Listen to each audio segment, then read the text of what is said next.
Hello everyone, welcome back to another edition of Elite Sport Shooting. My name is Jeff. Today we have the Remington 1187 semi-automatic shotgun. But before we get going, if you haven't yet clicked that subscribe button, go ahead and do so. We do have a lot more video content. We do have a lot more things that we do want to bring up and bring to you, the viewer, as well as if you have any questions or comments, leave those below. And at the end of the video, if you like the content of the video, click that like button. I really appreciate it. But before I get started, I do want to thank Chris at Backcountry RV. Chris at Backcountry RV kindly lent me this so I could do a review on it. Now, I tried to find Remington products in southern Alberta here, and I had nothing but trouble. I could not find one for the life of me.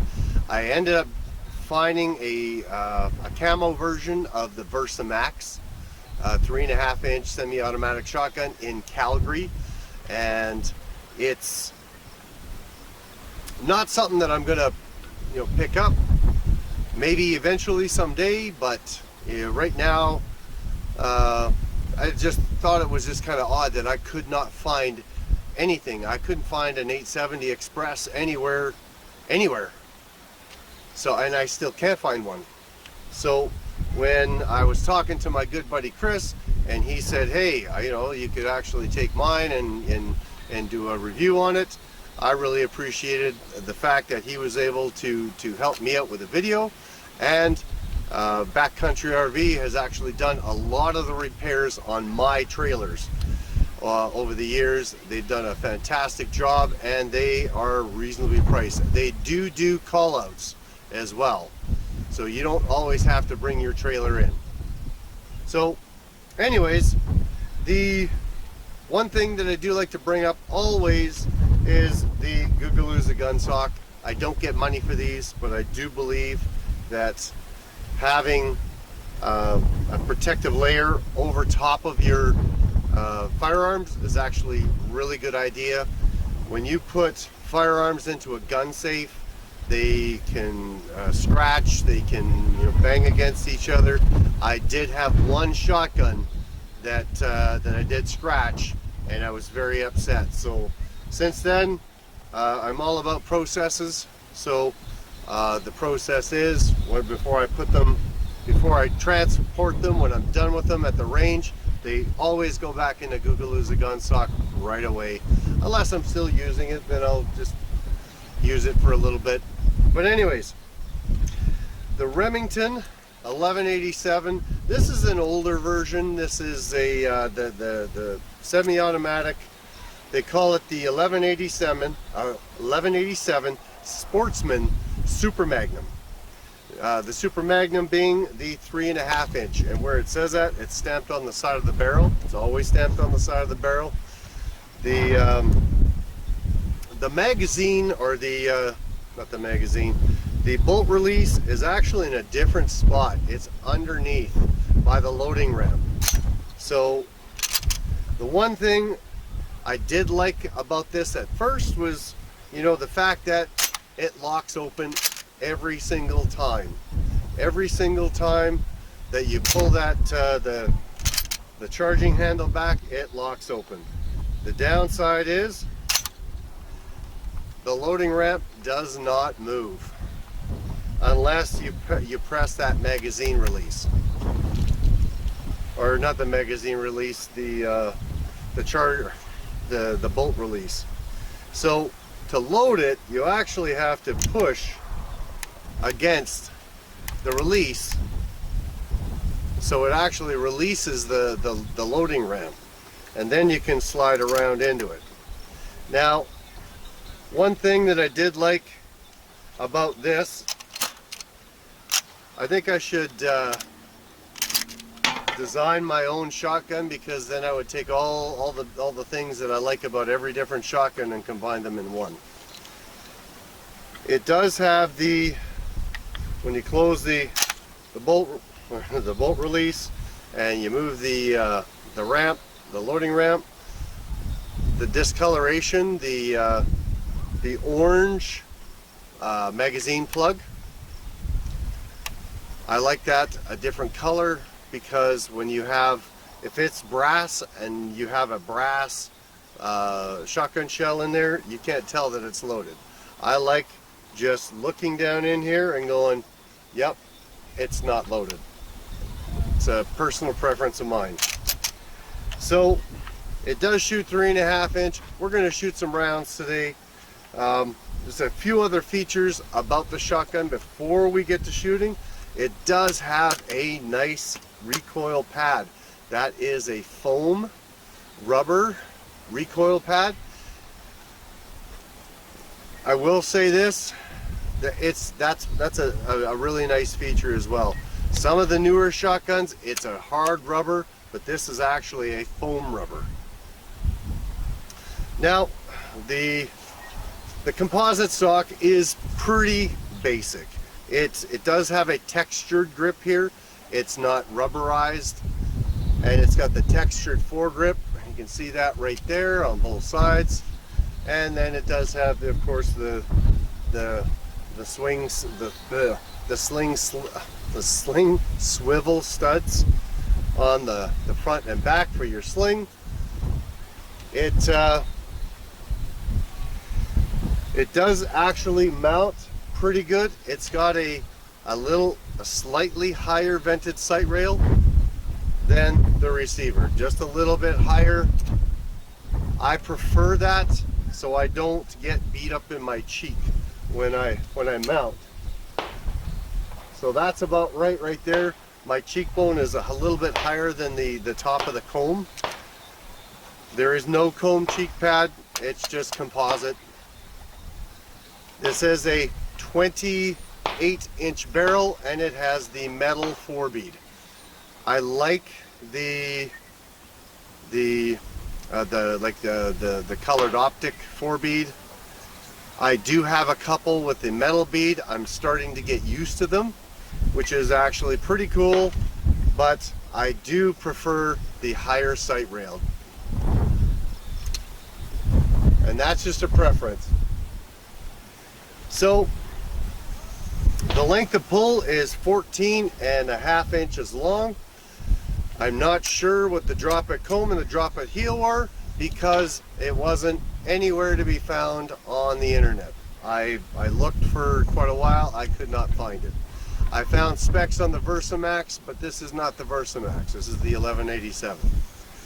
So what I'll do right now is I'm going to put some rounds down range. I'm going to put my hearing protection in. Since I got a different camera, I don't have my earbuds anymore. And I found that my earbuds, they change the audio. So this is something that I do find kind of annoying, but I really have to, it takes some getting used to. And you got to push against that release to load it because it just locks.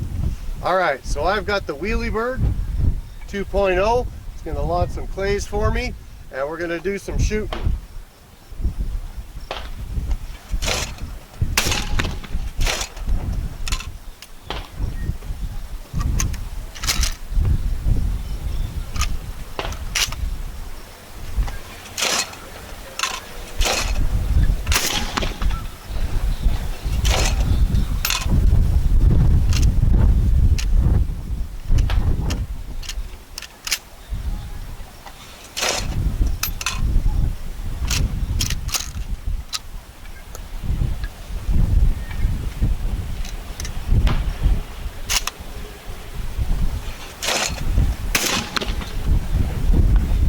Now,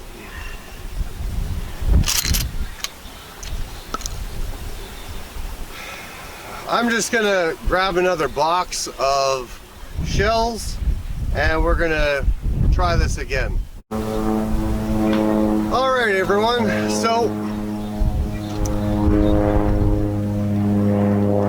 I know there's some manufacturers that state there's a certain a certain shot, a certain load that they want in some of the shotguns. I just did one on the Retake Gordian, and they said a minimum 3 dram, 1 1/8 ounce, 1200 feet per second. So those were the Winchester Super Targets. They have a muzzle velocity of 1145 feet per second, 1 1/8 ounce. Now I know it's only 55 feet per second off, but I have had a lot of issues when I'm shooting other rounds. So I changed a couple years back to the Challenger loads, to the Challenger rounds. Now I have never had a problem since. I've gone online and I've seen a lot of, you know, people that complain about, oh, I got, because these are blue with blue writing on them, and oh, I got blue on my hands. Tragedy. You know, that's just a tragedy, but I've never had an issue with the Challenger rounds. These are the light targets, and I prefer these over any other shot shell. Now, I know that there's more out there, but if something's working good for you, you don't change it. All right, so we're going to put some more rounds down range, because I did have a couple of failure to cycles. But now that we got the Challenger rounds, let's have another look.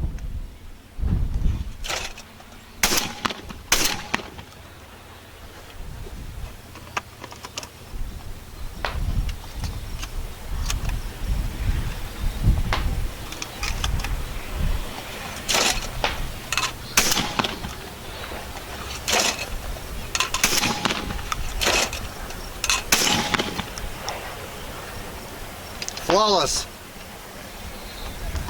I like the Challenger rounds better. Now, since this is a 3.5 inch gun, we're going to put a couple of 3-inch rounds through here, and just watch my shoulder. I'm 220 pounds, 6'1", so just watch this recoil that transfers through the shotgun into my shoulder. Now keep in mind it does have that foam rubbery butt pad, so just watch to see how much my shoulder blows back.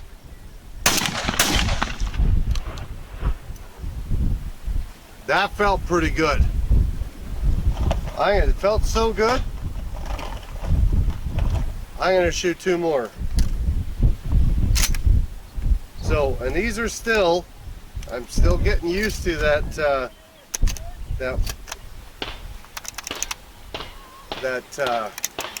bolt release being there.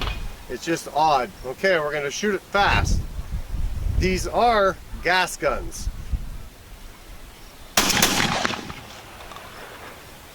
That's really nice, really light. Now, earlier today I did shoot something else, those Challenger rounds with a muzzle velocity of 1,550 feet per second, and that hurt. So I was sore in my shoulder this morning. Now we have the Winchester Blindside. So they are a 3.5 inch round, and 1 1/8 ounce, or sorry, 1 5/8 ounce, 1 5/8 ounce. They have a muzzle velocity of 1,450 feet per second. So there's a little bit more to these.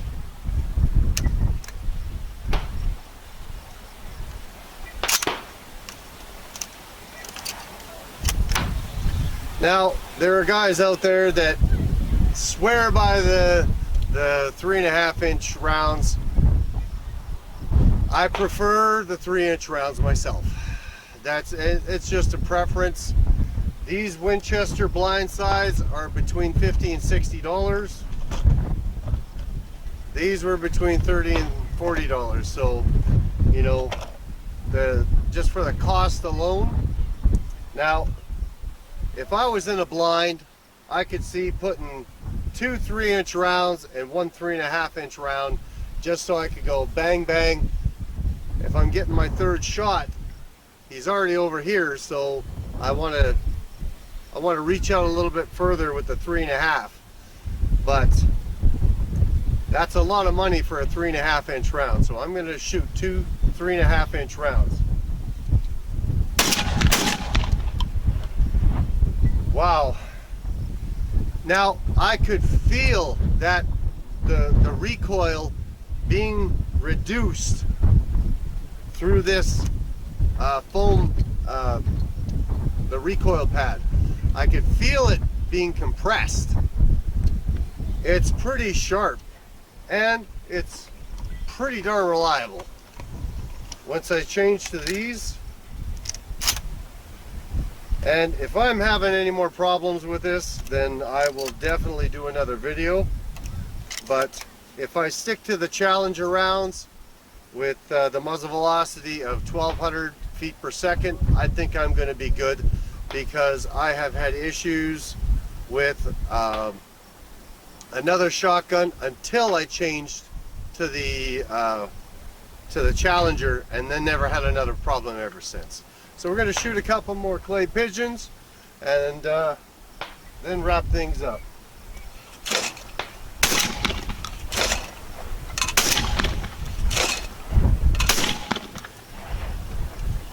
Wow. So overall, the Remington 1187, beautiful platform, very reliable, very reliable. If you can get used to the bolt release being here and this loading ramp release, this is a beautiful shotgun. Shoots really well, shoots straight.